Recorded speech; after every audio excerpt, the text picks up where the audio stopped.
Well, we have called him many times. Well, the DFA will have to decide to formalize a discussion with the ambassador, but we are actually constantly in touch with him. I think we have already made our position very clear. We have made our objections to some of the actions that were undertaken by the maritime forces of the PLA. Also, our objections that we have also made it very clear, not only to the ambassador, but also to Beijing. It will really depend on how formal we want to make this complaint. But you know, we have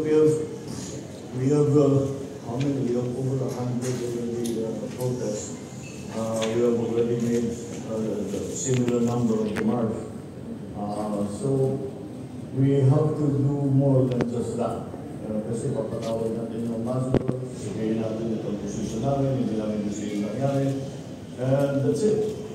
But we have to do more than that, so we are. So we're doing just that. Sir, just a quick follow-up. Do you think, sir, it was an armed attack? Kasi, sir, was it an armed attack, sir? Kasi it's not armed. Walang pumatok. Sir, Hindi tayo tinutungan ng baril. But it was a deliberate action to stop our people. But in the process of that, kinuhanan tayo, they boarded a Philippine vessel and took the equipment from the Philippine vessel. So, although there were no arms involved, nonetheless, it is still a deliberate action, and it is essentially an illegal action that was taken by the Chinese forces.